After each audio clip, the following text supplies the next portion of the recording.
soon. The Brady Farkas Show is produced and funded by WDEV and the Radio Vermont Group. We welcome listener feedback. Email your comments to WDEV@radiovermont.com. The energy.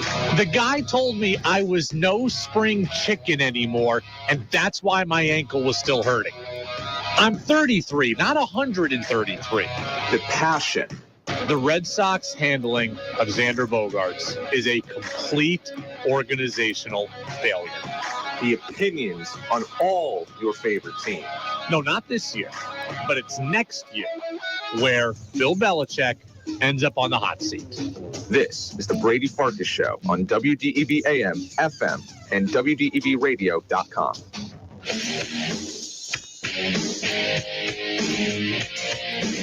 What's up, everybody? Brady Farkas Show back at it on a Thursday here on WDEV AM and FM and WDEVradio.com. Close to a full show. We're on until 6:45 tonight. Then it's high school basketball. Spalding and Peoples on the girls' side. Brent Curtis on the call. We'll talk UVM hoops today. Their win over Binghamton. Buster Olney of ESPN stops by at 5:45. I got kind of a hodgepodge of Red Sox stuff I want to get to. And I also want to talk about the idea of Aaron Rodgers going to the New York Jets. We'll talk about all of that until 6:45. You can get in Napa Morrisville, Napa Waterbury text line 802-585-3026. Your locally owned Napa stores in Waterbury and Morrisville. You can also watch the show live every day on YouTube Live, Facebook Live at WDEV's Facebook account, or on my own personal Twitter account at WDEV Radio Brady. 5, 4, 3, 2, 1. And here we go. Before I get to the opening thoughts, I just got to say, it is wild that it's still snowing here in Waterbury. I mean, we're working on like 24 consecutive hours of snow. I thought that this thing was going to be done by like 11 o'clock this morning. It is still snowing. It is still snowing fairly hard here. And as I look outside the studios, the roads look fairly greased up. I am curious, is this only happening here, or is it snowing all around the state still? Let me know where you are and what the weather's doing, because this is wild. Like, this is absurd to me. I love the snow. Don't get me wrong. I just thought it was going to be done 6-7 hours ago, but we are still going strong here in Waterbury. Let me know what it's doing, where you're at. And the opening thoughts now are brought to you by the people at Sticks and Stuff and Swanton Lumber. They are located in multiple locations: Enosburg, Derby, Middlesex, St. Albans, and at Swanton Lumber. They're online at sticksandstuff.com. They are Vermont's most complete locally owned home center. Joe says still snowing good in Richmond. I thought the same as you, Brady. I thought this was going to be done. I mean, I really thought that this was going to be done at like 11 o'clock in the morning. Dumping snow in Warren, plowing is fun. That's our guy, Ray. Ray, thank you for what you do and drive safe. But, yeah, so it's snowing a lot of places. Now, I don't know how many Champlain Valley listeners we have listening right now. Is it snowing all the way up there too? Because last time I talked to Jess, I thought the snow was done where we're at in Essex, but who knows? Not snowing in Randolph Center, so that's from Mary. Thank you. Ray sends a picture of what's happening in Warren. Yeah, it's snowing pretty good there in Warren, so everybody do be careful. Not snowing in Burlington, that's from our guy Tom. All right, so we've got mixed reaction here around the state, but it is coming down pretty good here in Waterbury. Buster Olney with us now in about 10 minutes, but I wanted to get here. This Boston Herald story that came out today on the Patriots' offensive ineptitude is just wild. Did you see this? It was co-written. Anytime a story's got two people writing it, you know it's a big deal. Karen Garigian and Andrew Callahan. Absolutely wild story. This story in the Boston Herald talks about how the Patriots' offensive players did not trust their coaching staff. One guy said that Belichick screwed the team over in the hiring of Patricia and Joe Judge.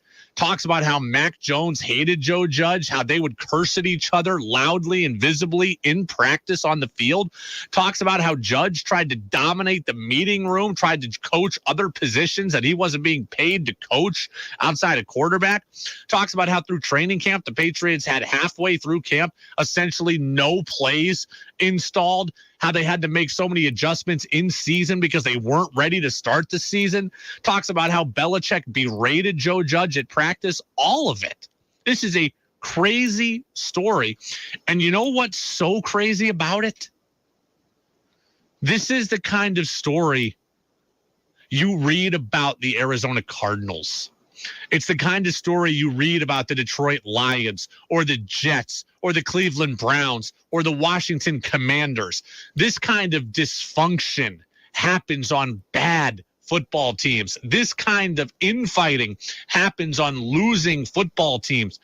We don't expect this to happen on the New England Patriots. This is the thing that is kind of the most upsetting to me, is that for years, the Patriots have been above the fray. The Patriots have been above the drama. They've been above the infighting. But this year in 2022, the Patriots were just like all those other losers that we used to make fun of. It's very, very disheartening. I read this story in the Boston Herald, and I feel like it should be about the Cleveland Browns. It should be about the New York Jets, but no, it's about us. It's about our team. And for years, this kind of stuff didn't happen, and it's happening now. And that is so incredibly frustrating because it shows you how the NFL have gone, or how the Patriots have gone from the NFL elite to just one of the guys. And that is a fall from grace that is now a stark reality, and it is very disappointing. And you know what? Joe Judge is made out to be the bad guy in this story, but I walk away and I still blame Bill Belichick for everything. Everything that's in this story, in my opinion, is Bill Belichick's fault. Why? Because absolutely none of it would have happened if Bill Belichick didn't structure the coaching staff the way he did this past year. It's that simple for me. Everything I read in the Boston Herald today, everything that makes you cringe, every part of it is Bill Belichick's fault. He's the guy who hired inexperienced offensive coaches to coach the offense. Bill Belichick also, like, think about this. The story says that Joe Judge tried to be the loudest coach in the room. He was paid to coach quarterbacks. He tried to also coach other positional groups. So the story is that Joe Judge is kind of stepping way outside his boundaries. Well, Bill Belichick knows that deep down, Matt Patricia and Joe Judge likely want to be head coaches again, right? Bill Belichick has to know that. So couldn't you easily forecast a situation where you have these two guys that are essentially in competition with each other? We don't know who's going to call plays. We don't know who's really going to run the offense. Bill Belichick won't tell us in the training camp who's doing what exactly. So can't you forecast a situation where one or both of these coaches try to take the lead in this competition? Joe Judge does that. He oversteps his boundaries. He looks like the bad guy, but Belichick is the guy, in my opinion, who's at fault for not creating a clear boundary for him to follow. Like Joe Judge thinks to himself, okay, I've got a competition with Matt Patricia. I want to call the plays. I want to lead the offense. I want to elevate my star again as quickly as possible. So I'm going to go above and beyond. I'm going to do more. I'm going to try to be the loudest guy in the meetings. I'm going to coach the offensive line. I'm going to coach the whole offense. That's how Joe Judge is feeling. I'm sure of it. And Bill Belichick let that happen because he didn't create clear boundaries. That's a problem. And it's a Belichick problem. If Joe Judge tried to run a power play to take over the offense, well, Bill Belichick left him in that position because he said it's a competition between Judge and Patricia. So Judge treats it like a competition, and that creates problems. I blame Bill Belichick for all of it. It's his fault. And let's hope now that hiring Bill O'Brien or by hiring Bill O'Brien. Let's hope that these dysfunctional things we read about today in the paper, let's hope that they're gone. I don't know still what prompted Bill Belichick to do the things he did with the 2022 Patriots. Is he being loyal to his coaching buddies? Is he being loyal to guys who have won for him before? Did he really think that this was the best way to get the most out of the Patriots? I don't know. But hopefully hiring Bill O'Brien now addresses all of this garbage that we just read, because that was a damning story. I mean, you got one guy saying Mac Jones couldn't stand Joe Judge at all. You got accounts of Mac Jones and Joe Judge fighting with each other on the field.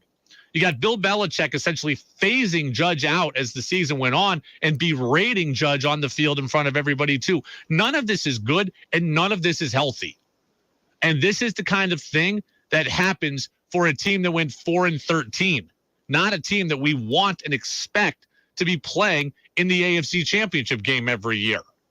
For years, the Patriots were above all this nonsense, and instead now they're just like everybody else. And that's not what I want. I don't want the Patriots to be ordinary. I want them to be extraordinary. 802-585-3026. And I got to say, after reading this story, I'm giving Mac Jones a little bit of leeway now on the outburst that he had this year. A little. Not all the way. But after reading what happened, I understand why Mac Jones was as frustrated as he was. Now, Mac's the quarterback. He's got to be the CEO. He can't be whiny and crying all the time. That's true. He can't always be showing negative emotion. But it is very easy to see now, after reading this, why Mac reached his boiling point around weeks, 12 and 13 or so. I mean, we're talking about Mac Jones holding in frustration for 4 months. The frustration started in training camp. Guys said that in training camp, the Patriots had half as big a playbook as they should have had. Said that basically they weren't ready to start the season offensively. And then everybody knows that, and we see it all play out in real time. Mac Jones should be upset. I get why he's upset. We talk about coaches putting players in the best possible situation to succeed. Well, Mac Jones wasn't in that. This team was not in the best possible situations to succeed. Mac had a year of his career wasted on all this garbage. Mac's a cerebral player, and he never got the answer as to why things were happening, and the Patriots never seemed to have the answer as to why things were happening. He does need to handle things better. He needs to handle his emotions better. He needs to continue to be a good leader. But I'm giving him a little bit of a pass now after reading this, because this is unbelievable. Mac's a cerebral player. He doesn't get answers as to why things are happening, and he knows his team is unprepared. They don't have enough plays. The language is clunky. Guys are confused. He sees that. He feels that. He lives that. I now get why he was so frustrated. I mean, it was clear that the Patriots were deficient on offense and were poorly coached. 802-585-3026. A lot of people want to report about the snow, and I appreciate that. Texter says it's snowing hard in Eden. It's almost always snowing hard in Eden, and the roads are tricky. Tom says you probably have isolated snow squalls. I don't know. It's been snowing all day. Squalls last for 10 minutes and they're done. This is snowing all day. TJ says, Brady, let's see. It was known after Josh McDaniels left that Bill O'Brien was coming back. Saban and Belichick had an agreement, no doubt. Saban must have wanted O'Brien to give a 2-year commitment to Alabama. So after that was done, he was coming back to New England. I believe he gave Judge and Patricia jobs out of loyalty, but it blew up, so they had to just get through it. Still, with all of that, they missed the playoffs by 1 game. You're not off in your take, and this info is messed up, but things will be way better this year. Love your show, Brady. Thank you, TJ. I trust the Patriots will look more like an offense, right? I trust that the Patriots will be better prepared under Bill O'Brien. I think that's fair. We haven't this season's not even over yet. I can't really opine on what things are going to look like next season. They need to sign players. They need to draft players. They might trade for players. So the actual how good the Patriots are on offense, that prognostication is still to come. I do believe the Patriots will be more prepared under Bill O'Brien. Will they be better? I don't know. Depends on the players they have. But I don't think you're going to see as much timeout misusage, take a delay of game on 3rd and 1, burning 2 timeouts in the same sequence. I don't think you're going to see that. I think they are going to look more representative of an NFL offense. Jerry from Waterbury here. Jerry says, the forecasters don't know what they're doing. It's 14 degrees and still snowing. What happened to just an inch or so this afternoon? Forecasting is hard, just like making sports predictions. So, all right, Buster Olney of ESPN is calling in. Let's answer that phone and let's talk a little baseball. All the insight into everything going on in baseball. It's time for our weekly conversation with ESPN baseball insider and Vermont native, Buster Olney. I'm just about ready to bet the family farm in Vermont. On the Brady Farkas Show on WDEV AM, FM, and WDEVradio.com. All right, Buster Olney of ESPN is on the phone line with us now. He is our ESPN MLB insider, and he's with us every single Thursday at this time. Buster, thank you for being with us as always. How are you? I'm doing great. What's up, Brady? Well, we finally got a snowstorm, and it finally, is continuing to look and feel like winter, so that's nice. Although you're in Montana, you've had winter since about October. Yeah, right. One of my neighbors back in New York, my old neighbors, was telling me about sitting out on the deck and sunning himself the other day. And I'm just like, don't even talk to me. We're supposed to get like minus 15 here in a couple of weeks. Oh, man. Hey, I want to start with this, actually, because I actually saw this on social media. 4 years ago today, you were in Burlington. We had the winter warmer event in which you and former Red Sox broadcaster Tim Neverett came by and talked baseball and kind of a panel discussion for an hour and a half or 2 hours. I was there. I can't believe, one, that's been 4 years, and two, are we ever going to bring that back? Well, that was actually put together by the Lake Monsters when they still were an affiliated team. And so I definitely would be open to it. I love coming back and, love talking to you and being on WDEV and, love coming back east and seeing my family members. And so with some planning, that would be a lot of fun. Absolutely. All right. Well, we'll see if we can get that going. Maybe I'll make a call. Maybe we'll have the Brady Farkas night. Oh, well. Up in Burlington or something. Well, if I all of a sudden fall into a lot more money, we can grease the right palms to make that happen. Hey, Buster, let's talk some Red Sox. Red Sox made an interesting move this week, acquiring Alberto Mondesi from the Royals. We know the red flag is the health, right? He's played 40% of games since 2018, I believe, but the tools are undeniable. What'd you make of the move overall? I liked it. It's the, potential addition of a guy with a high ceiling. I know that the Royals all along felt like this was a player who, if he stayed healthy and with some experience, he was going to be someone who could have a high impact. And I talked to someone with the Royals yesterday. He still feels that way. Like he feels like the Red Sox are getting him at the right time. I mean, let's face it, it's a lottery ticket. It's the Red Sox trading, a player making $1 million for a player making $2 million. So it's a low risk, potentially high reward. And, with the uncertainty in the middle infield for the Red Sox, I think it's good for them to have some safety nets because we've seen Kike Hernandez, Christian Arroyo, and obviously Trevor Story deal with a lot of injuries. Mondesi can play short. Mondesi, I also read, could play second. Kike can play short, can play second, can play center. Duvall can play center, can play the corner outfield positions. It does seem like the Red Sox are creating a lot of nets and a lot of versatility on this roster. Yep.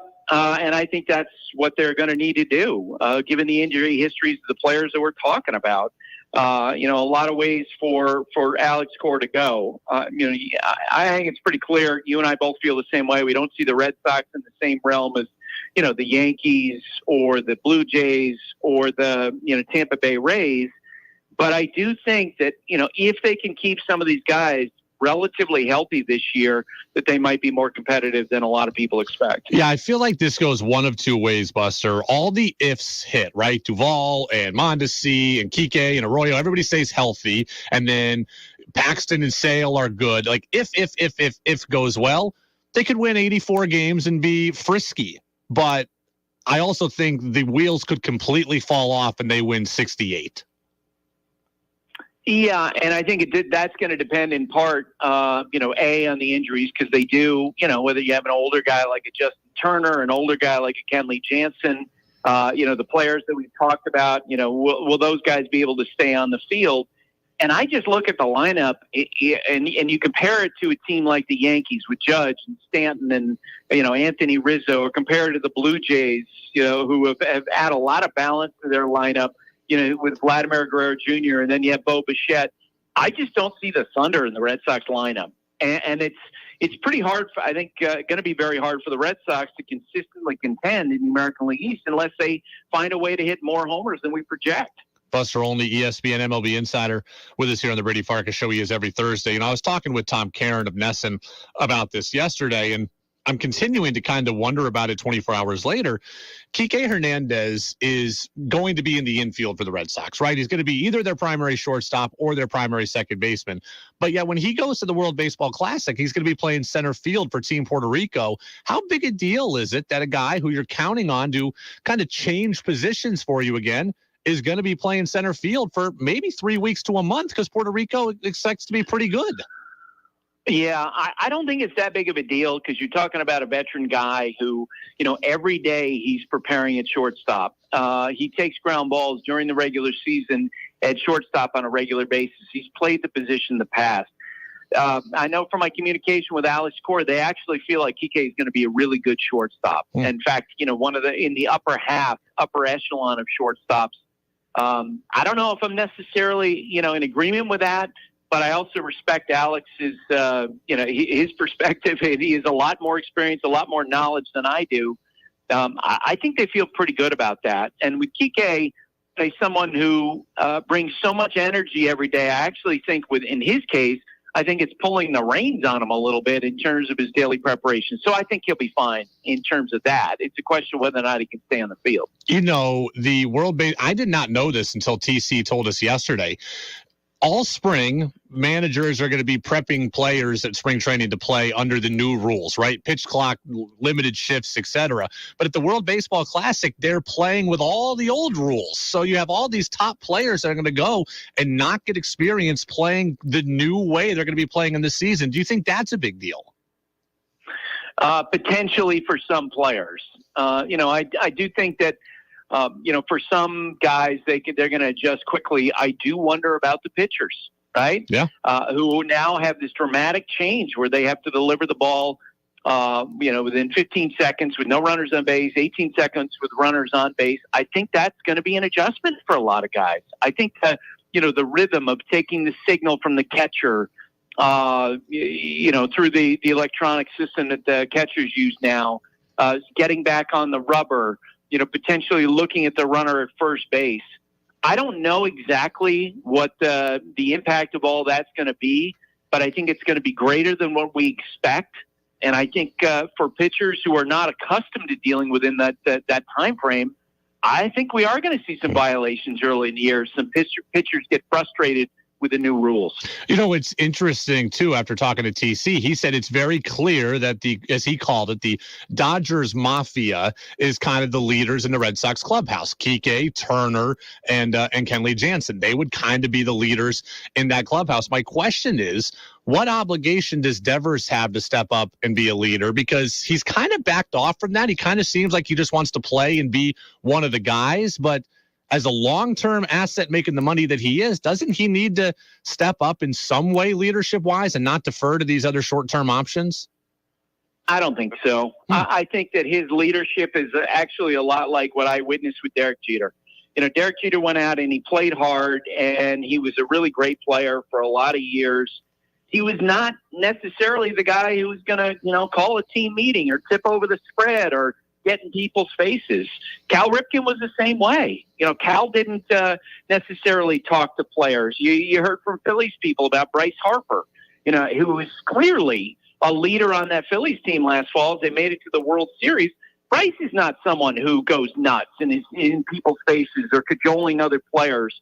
I think those guys lead through their daily effort, their daily effectiveness, and other players follow. So I think the Red Sox are well aware of that too, and they paid him because he's a great hitter and he's a positive influence in the clubhouse, but he's not necessarily someone who's going to lead in the old-fashioned way.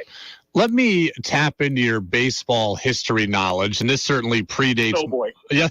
So Scott Rowland gets into the Hall of Fame this week, and that's great. I'm not here to bag on his Hall of Fame candidacy, but I've seen some old-timey Red Sox people then make the case that Dwight Evans should be in the Hall of Fame. He's got more home runs career-wise than Rowland does, more Gold Gloves, more Silver Sluggers. He led the league in OPS twice.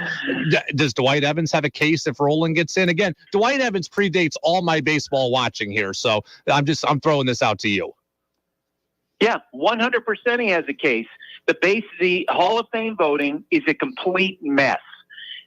There is no clear standard for who's a Hall of Famer and who's not. There are current Hall of Famers who took steroids, who took amphetamine. And yet, Barry Bonds and Roger Clemens are out because they happen to be the two best of that group of guys. And they got more scrutiny than the other players. In recent years, we've seen guys like Lee Smith and Harold Baines be put in by the special committees. And here's the thing. There's no distinction between being added by a Veterans Committee and being put in by the writers. Harold Baines is a Hall of Famer, just like Willie Mays is a Hall of Famer. They're not put in a separate room. They don't have some notation on their plaque. There's not an asterisk. And so every time that the special committee adds a guy, as they did with Baines and as they did with Lee Smith, that adjusts the standards for Hall of Famers, and it really opens up a lot of questions about guys like Dwight Evans and Keith Hernandez. It's really become awful because I think that what you'd really want is there to be a clear standard for, okay, what is a Hall of Famer? Right now, I don't think anybody has any clue about what a Hall of Fame career looks like. Buster Olney, ESPN MLB Insider. Buster, let's see here. We're less than 3 weeks away from the start of spring training. Less than 3 weeks. Obviously, you working all year long as you do, I don't have to tell you this, but it feels like the off season just started. Like I feel like I was just watching Astros Phillies in the World Series.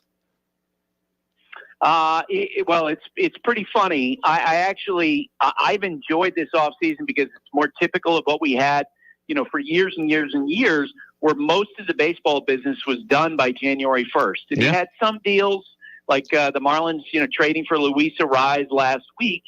You had some deals in the month of January, but for the most part, the big names came off the board. That's not something we've seen the last 5 years.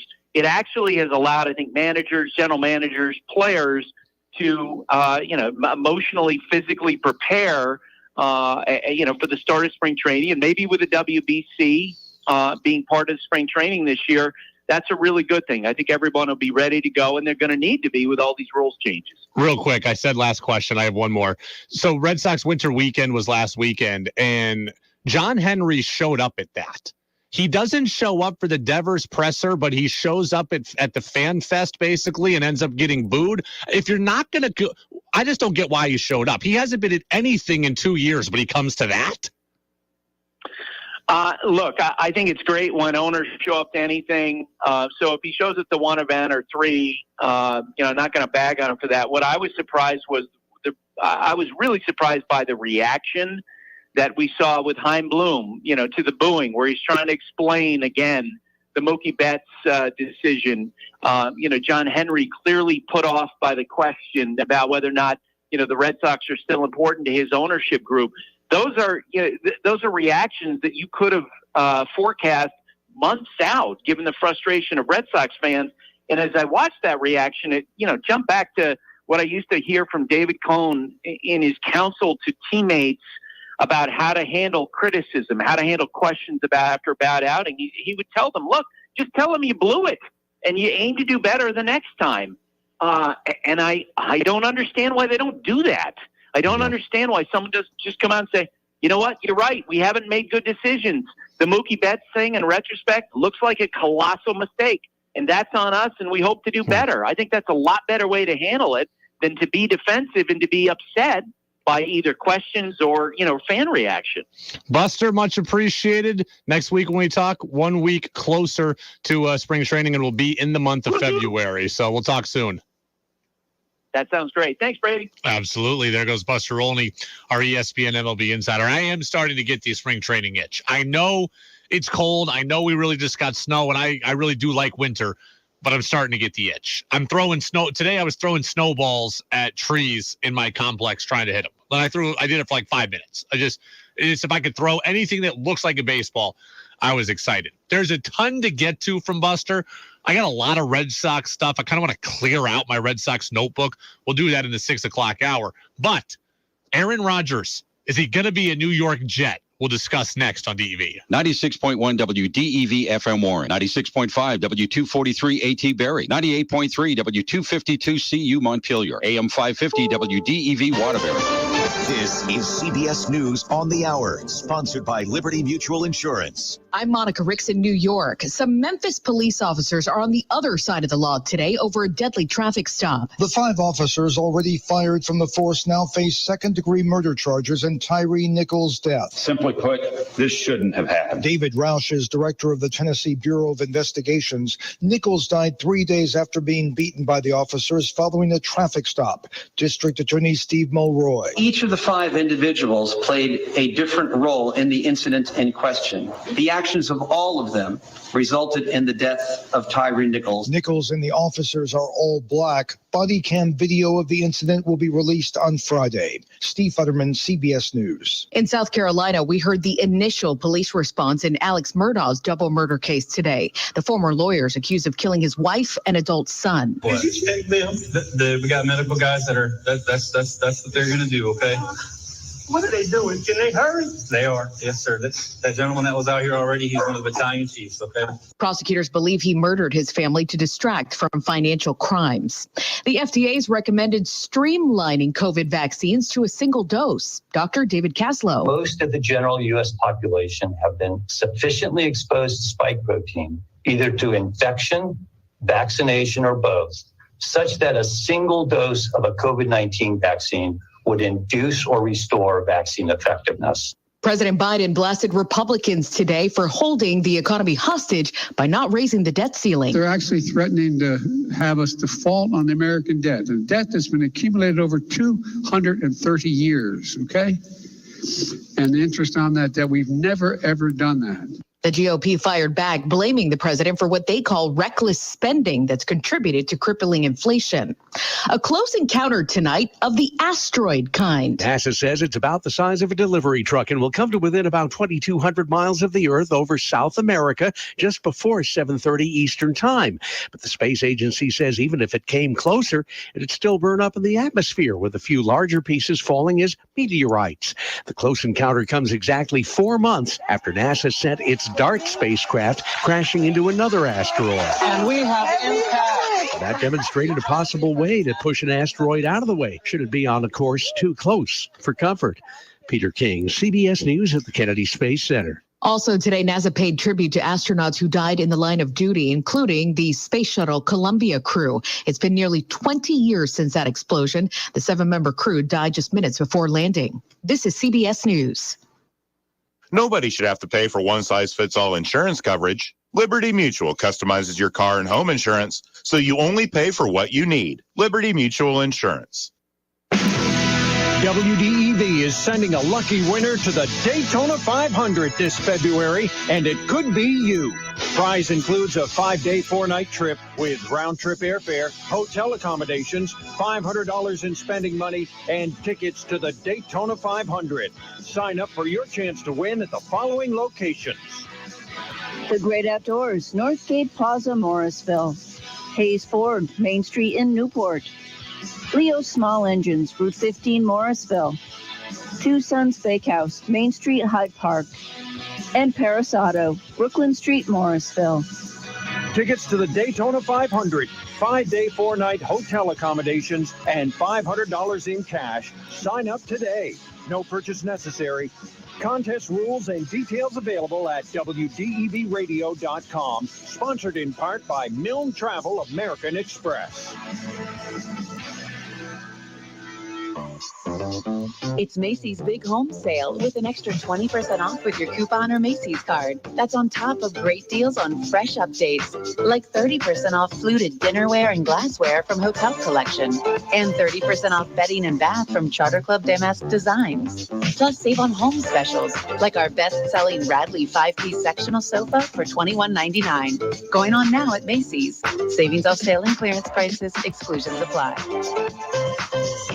Progressive presents Adjusting to the Suburbs. It never dawned on me how much walking I used to do until I bought a house in the suburbs. Like when I'd say, I'm going for coffee, of course I was walking, but now it's like 3 miles and no latte's worth that. I find myself inviting people on walks with me like it's a scheduled activity. This morning, my neighbor asked me what I'm doing, and I actually said, I'm going for a walk with Nancy. Anyway, when you save with Progressive by bundling your home and auto, that's the easy part of adjusting to the suburbs. Progressive Casualty Insurance Company. Coverage provided and serviced by affiliates and third-party insurers. Think you know sports better than Brady does? Text in with your thoughts at 802-585-3026.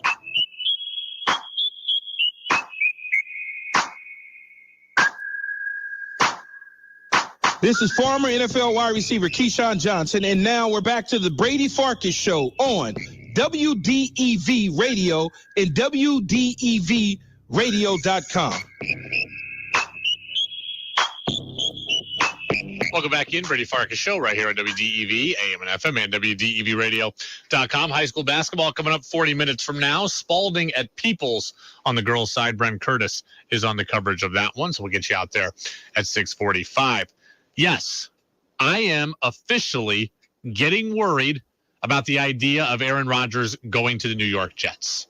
Mark me down in the officially worried camp.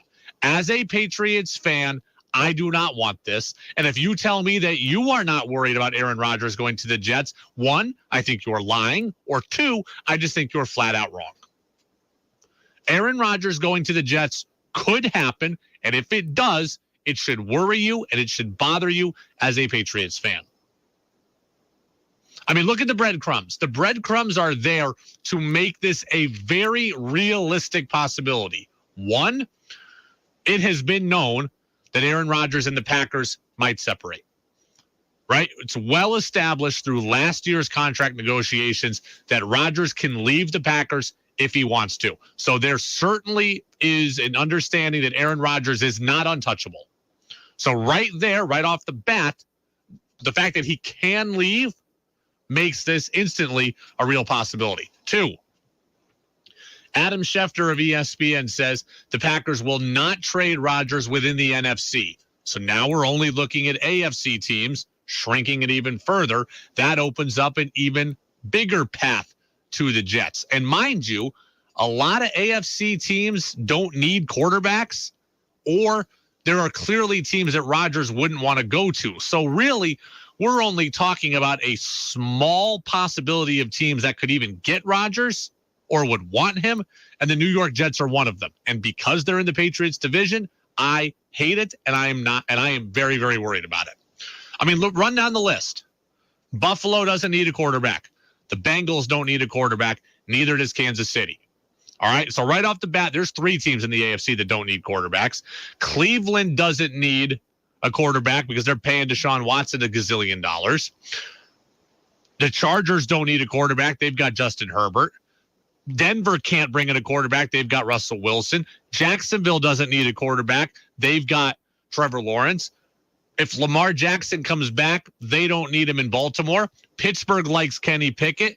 I don't think the Patriots will pay Aaron Rodgers. I think they're going to stick with Mac Jones. And I don't think the Dolphins would go after Aaron Rodgers. So really, we're talking about, and by the way, Rodgers isn't going to Houston and he's not going to Indy. So who are we talking about that's left as realistic possibilities? The Raiders, the Titans, and the Jets. Maybe Miami is a half possibility. Also would be in the division, so I'd also hate it. So we know that Rodgers might move. We know that he's only going to an AFC team, and we've ruled out most of the AFC teams right off the bat. So the Jets are a very realistic possibility for Rodgers, and as a Patriots fan, that makes me scared. And, here's the capper today.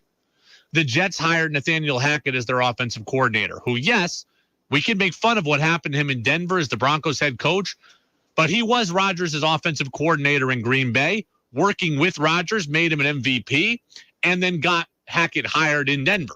So the Jets have hired Rodgers' guy. And the Jets ownership group says they're willing to pay basically whatever to get a veteran quarterback. Like, the breadcrumbs and the line is very easy to connect. The dots are very easy to connect. Rodgers might be out. He's going to the AFC. Only a handful of teams in the AFC make any sense. Ownership will pay. And Nathaniel Hackett, his guy, is the new Jets offensive coordinator. All of that does not mean it will happen that Rodgers goes to the Jets, but it clearly could happen, and I absolutely am acutely aware of that. And I'll say this. I am not in the camp that Aaron Rodgers is washed up. I understand he had, by Aaron Rodgers standards, not a particularly great year this year. He still threw 26 touchdowns and 12 interceptions. He was not the MVP, but the Jets don't need MVP Aaron Rodgers. The Jets need competent quarterback play. That's it, right? Some teams need their quarterback to be the MVP, and some teams just need competent quarterback play. And the Jets just need competent quarterback play, and Rodgers could give it to them. I mean, if the Jets got this year's version of Aaron Rodgers, but also have Garrett Wilson, also have that defense, also get Breece Hall, their running back, wouldn't you be worried about them as a viable contender? Look, you may not think they're a viable contender to win the Super Bowl, but they are a viable contender to, keep the Patriots out of the playoffs, right? I need the Patriots to beat the Jets 2 times. And if Aaron Rodgers goes to the Jets, that gets a whole lot harder to do, right? That's just facts. If Aaron Rodgers goes to the Jets, the Patriots beating them twice like they need to gets a lot harder to do. The Jets don't need 40 touchdowns and 6 picks. The Jets can get by with 28 touchdowns and 10 picks because it's a hell of a lot better than what Zach Wilson and Mike White gave them.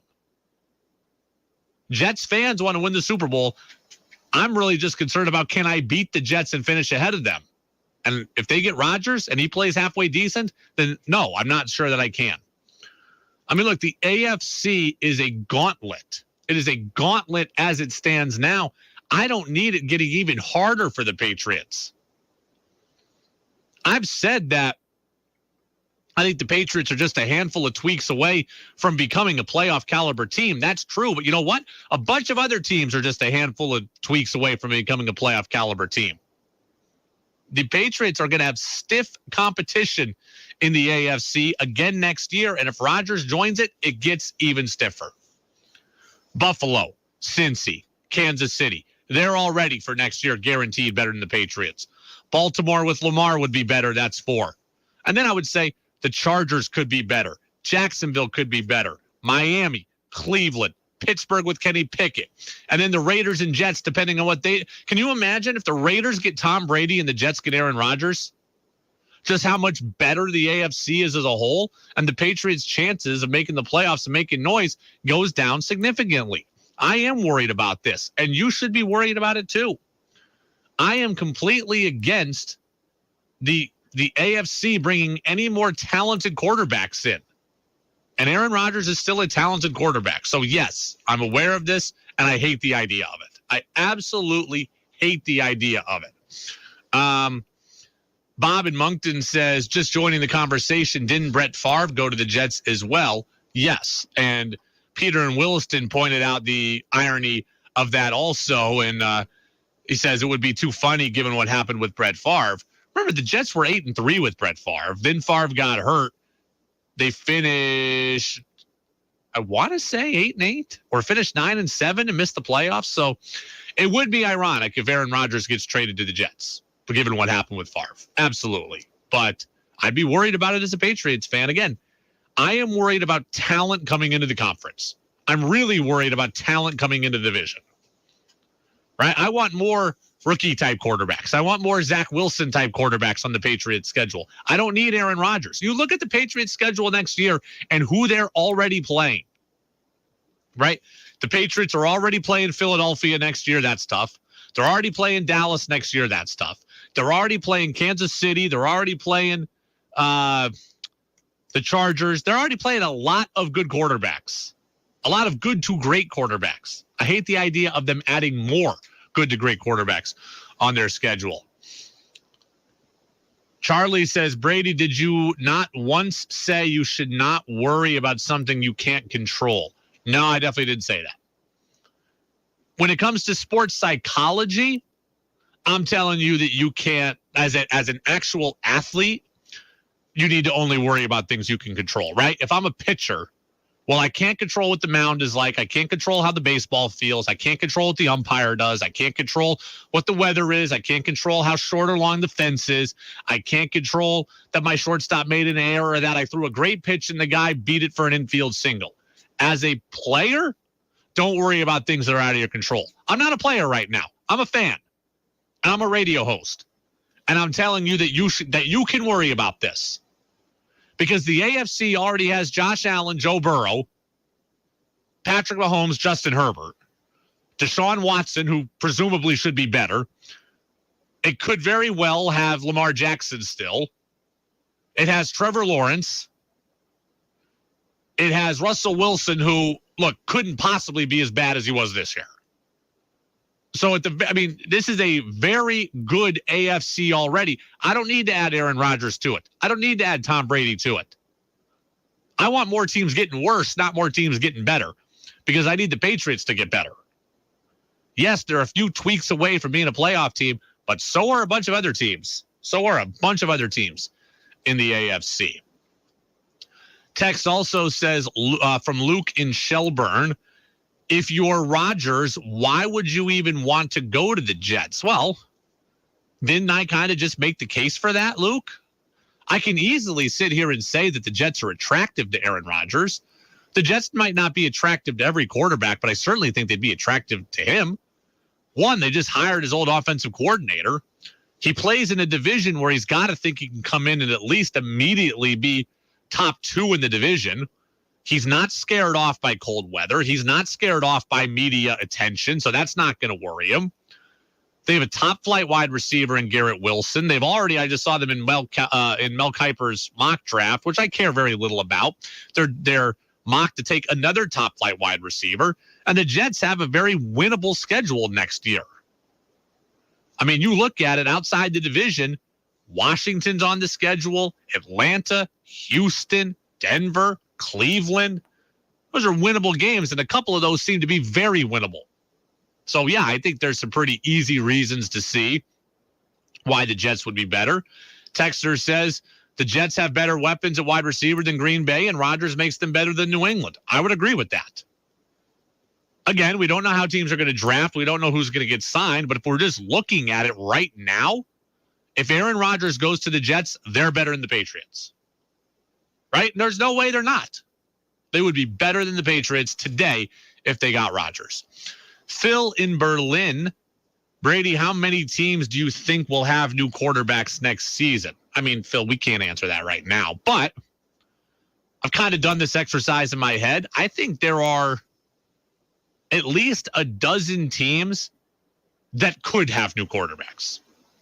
Think about that. There are at least a dozen teams that could have new quarterbacks. Now, I don't think that they all will, right? We know how this goes. I don't think that the quarterback carousel is ever as expansive as we think it's going to be, but a bunch of teams could end up with quarterbacks, right? Washington could have a new quarterback. The Giants could lose Daniel Jones. They could have a new quarterback. Seattle could have a new quarterback if they lose Geno. The Saints could have a new quarterback. Tampa if they lose Brady. Carolina, Atlanta, Green Bay certainly. Baltimore if they lose Lamar. The Jets, the Raiders, Indy, Houston. I mean, that's like, I think that's 12 or 13 teams that could end up with new quarterbacks. Now, I think Daniel Jones probably ends up back with the Giants, and Lamar could end up with Baltimore again, and Seattle could bring back Geno, so that would shrink the list. But we're talking about probably 10 teams realistically that could have new quarterbacks that are either signed or drafted or traded for. The Jets will have a new quarterback next year. There's no doubt in my mind. Carolina will have a new quarterback next year. There's no doubt in my mind. I don't think Sam Darnold's the guy there. I mean, Houston's going to have a new quarterback. Indy's going to have a new quarterback. So certainly there are some guarantees in there. Someone's going to draft C.J. Stroud. Someone's going to draft Bryce Young. Someone's going to draft a kid from Florida, Anthony Richardson. Someone's going to draft a kid from Kentucky, Will Levis. So there's going to be some movement. Maybe not as much as 12 or 13, but there is going to be some movement. And finally, Fred in Waterbury. You don't think the Patriots would make a move for Aaron Rodgers? No. I don't see the Patriots paying for Aaron Rodgers. I don't see them absorbing his cap hits. And I read today that the asking price is probably 2 first-round picks for Aaron Rodgers. I don't see the Patriots doing that either. So I think they're kind of stuck, for lack of a better term, with Mac Jones. I think the best bet now is just trying to hope that Bill O'Brien prepares Mac Jones. I don't think it's going out to get Aaron Rodgers. Again, I would move on from Mac Jones if I could easily, right? If it was just about money, I'd try to sign Lamar Jackson. But none of this is just about money. It's about money and draft picks, etc. I don't see the Patriots going down that road. It is the Brady Farkas Show on WDEV, AM and FM, and WDEVradio.com. Roger in Middlebury says the perfect place for Aaron Rodgers is San Francisco. It's a race between Brady and Rodgers to get there. That's interesting. I would say the perfect spot for most quarterbacks is San Francisco, right? Like you talk about going into a ready-made situation. Rodgers is from Northern California also. He played at Cal, even though he doesn't really claim Cal as his own. Didn't have a great experience there. I think the 49ers also, but the difference is that Tom Brady doesn't cost anything. He'll cost money. He doesn't cost draft picks. Aaron Rodgers costs draft picks. I don't think the Niners are going to do that either. Right? And the Niners are not desperate enough to have to do that. The Jets are desperate. Right? The Jets are desperate enough to give up draft picks and pay money. The Niners are clearly not desperate. They very well may win the Super Bowl with Brock Purdy. And if they don't, they might think that they can. And if they don't think that they can, then they can just go sign Tom Brady. So I don't think the Niners are going after Rodgers either. A desperate team makes that kind of move. Maybe the Titans, right? They've got a window still here with Vrabel where the AFC South can be had. The Jets. And I'd say the Raiders could be desperate too. But I think they're also more likely to try to sign Tom Brady. So we will see what happens. I mean, Derek Carr is going to get moved. The question is, where does he get moved? He's been the guy who's been thought to go to the Jets. And I think Derek Carr would give them competent quarterback play too. I'm not as scared of Derek Carr as I am Aaron Rodgers, but Derek Carr could give them competent quarterback play. Derek Carr is going to be moved. Now, if it's not the Jets, then he's going to end up in Carolina or somewhere like that, but he's going to get moved for sure. He's not going back to the Raiders. It is the Brady Farkas Show here on WDEV, AM and FM, and WDEVradio.com. Real quick, UVM men's basketball destroyed Binghamton last night, did they not? 80-55. Catamounts are now in first place inside the conference at 5-2 in league play. And I got to tell you, I'm starting to get the feeling again. I'm starting to feel good about UVM again. I think they're starting to figure some things out, and I'm starting to feel good about them. Again, first place in the conference. UMass Lowell got beat by Maine yesterday. Maine has now beaten Binghamton and UMass Lowell. So thank you very much to the Black Bears. Now UVM's in first place. Couple of things on yesterday for UVM. We thought UVM would win. We predicted that, so we got that right. I thought the game would be closer than it was. I thought UVM would win by 9. They won by 25. I thought they'd score 75 points. They scored 80. So relatively good on the offensive output in terms of our prediction. The defense, though, was better than we anticipated. I also said that I thought UVM would shoot the ball better, that I thought Sunday they had unlocked something against NJIT. Boy, did they shoot the ball better. 12 three-pointers yesterday for UVM, 12 of 26. I'm going to look into our camera right now, and I'm going to say this. If UVM can shoot the ball as well as they did Sunday and as well as they did yesterday, or close to it, they will win this league, at least in the regular season. If they can shoot it as well from deep as they've done the last 2 games, or close to it, they will win the America East regular season league title. They will be the number 1 seed in the conference tournament, and they will have the ability to host the conference championship game at Patrick Gym yet again. 11 threes Sunday, 12 yesterday. We're starting to see UVM now come out of its shooting slumber. Keep this up with regularity, any kind of it. It changes the dynamic of the team. It changes the dynamic of the league because it just opens up so many options for you if you can shoot well. Right? We talked about it yesterday.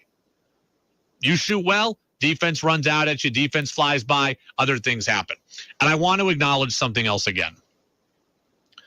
The veteran players on this Catamount team are starting to step up and are starting to take ownership.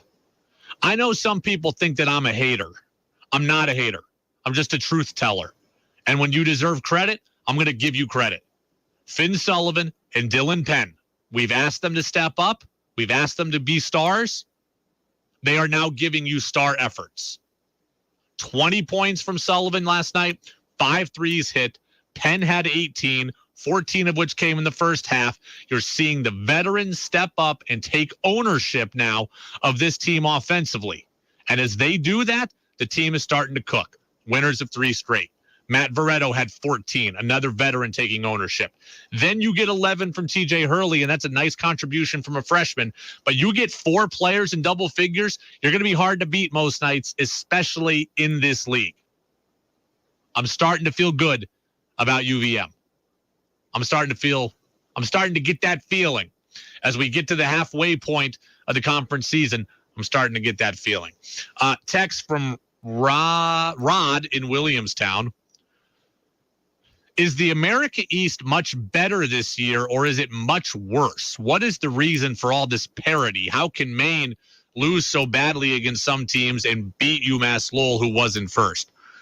It's a good question, Rod. I think that the America East Conference is largely what it always is, with the exception of the fact that there's no clear top dog. I don't think that the conference is so much worse than usual. I think what's different is the absence of UVM being dominant. UVM is clearly not as good as they usually are. They have come back to the pack. I just think the pack is usually like it always is, right? There's a lot of parity in the league. I don't think that it's because the whole league stinks or because the whole league is so much better. I think we're at a point where anybody can beat anybody, and that's usually the case, except nobody has been able to beat UVM. This year, UVM is down. They're a lot more vulnerable, right? I went back and looked again at the standings from last year. UVM went 17-1. The next best team was 11-7. Everybody else was already beaten up on everybody else. UVM, though, not being as good, that's the difference. That's the outlier. And that's why the league looks as topsy-turvy as it does. Now we're at a point where anybody could beat anybody, whereas before, anybody could beat anybody except UVM. All right, texter on the Napa-Morrisville, Napa-Waterbury. Text line, by the way, UVM will play on Saturday at home against UMBC. That will be a noon start. Text says, the Dolphins and Raiders are great fits for Aaron Rodgers, too, given the talent, and Vegas has his guy, Devontae Adams. That's a good point. I could see the Raiders being desperate enough. I just don't think that – I think Tom Brady would be their first choice. I could see them being desperate enough. Text also says UVM providing a breath of fresh air given their awkward beginning to the season. But as you've pointed out, UVM had a crazy non-conference schedule to get going, which is only going to provide more experience for later this year. I hope so. UVM had a very difficult non-conference schedule. It should provide experience, but UVM's been tested and hasn't always responded well. The difference is, I will say, when UVM lost to New Hampshire, they played without TJ Hurley. When UVM lost to UMass Lowell, they played without Hurley and Finn Sullivan. This team's not good enough to be missing pieces, but if they have everybody, I think they are good enough to win this league again. And if they shoot like this or close to it, they will be the number 1 seed going into the conference tournament. Mark my words. January 26th, 6:28 p.m., they shoot halfway decent, they will be the number 1 seed in the conference tournament. It is the Brady Farkas Show on WDEV. We spoke to Buster Olney of ESPN earlier about the Red Sox. I got a couple of different Red Sox things I want to get to. I want to clear out my Red Sox notebook. We're only 3 weeks away from spring training, people. Everyone starts their home projects in spring, but let me let you in on a secret. January is the perfect time to kick off your solar. Hi, Tara from Green Mountain Solar. We always see a big rush of people interested in solar once the warm weather hits, but then they wait for their appointment and install. When you start now, you're setting yourself up to capture as many sunny days in 2023 as possible. At Green Mountain Solar, we strive for the best solar experience in Vermont, starting with a free in-person site visit. Nothing beats the level of service you get from a real person coming out to assess your home or business. When we come out to you, we learn more about your unique property and energy needs. We're right there to answer all of your questions and ask about heat pumps, batteries, and EV chargers. Green Mountain Solar wants to help meet all your energy efficiency needs. Our partnership with Efficiency Vermont provides additional value to our customers. Get a head start on your solar goals this winter by going to greenmtnsolar.com. Rise and shine with WTEV Sunday mornings. Begin the day at 6 with Joel Nasman and 2 hours of classical music, followed by the Takeout with Major Gary. A casual discussion of politics, policy, and pop culture. Then it's Jane Pauley and CBS Sunday Morning with stories about the arts, music, nature, and entertainment. The morning concludes with Sunday Morning Swing Time, an hour of swing tunes. Join us Sunday mornings on WDEV AM and FM and streaming at WDEVradio.com. Winter's here, which means cold temperatures and sometimes icy sidewalks and roadways. These conditions can often make it challenging to stay active. I'm Nadia Fletcher, a nurse practitioner in our cardiology clinic at Copley Hospital. I'm fortunate to work with a dynamic team that includes cardiologists Dr. Adam Cunin and our recent addition, Dr. Michael Hayes. Our tip for a healthy heart during the winter months is to get at least 20 minutes every day of moderate intensity aerobic activity such as brisk walking, dancing, snowshoeing, or cross-country skiing. Add in some resistance or weight training twice a week. Physical activity is one of the best ways to keep your body healthy and your brain sharp, as well as improving mood during these cold and dark winter days. Remember to keep your body warm with plenty of layers and avoid going outside on the coldest days. On behalf of the cardiology team at Copley, we extend warm wishes to all for a safe winter season. For more information on cardiology services at Copley, call 802-888-8344 or visit copleyvt.org.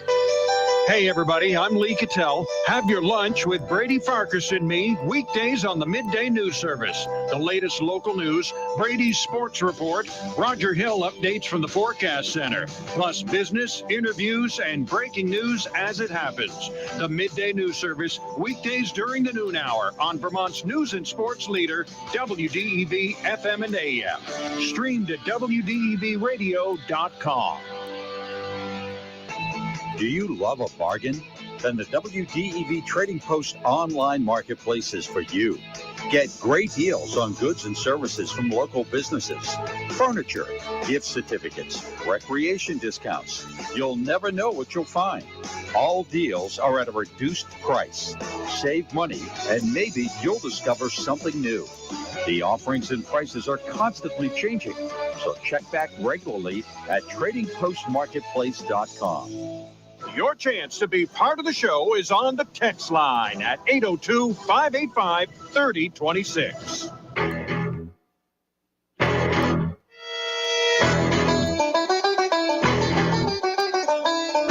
Now it's back to the Brady Farkas Show on WDEV AM, FM, and WDEVradio.com. Welcome back in, Brady Farkas Show right here on WDEV, AM and FM, and WDEVradio.com. Texter says, awesome show. This is Peter in Williston. Awesome show as always. Just psyched to have the opportunity to contribute my thoughts. Thank you for always sharing them. Well, that's right. That's what happens. When you text in on the Napa Morrisville, Napa Waterbury text line at 802-585-3026, you get recognized here. Look, the show is more fun when more people are involved, right? Yes, I am the only actual voice on the show, but it's more fun when more people are involved.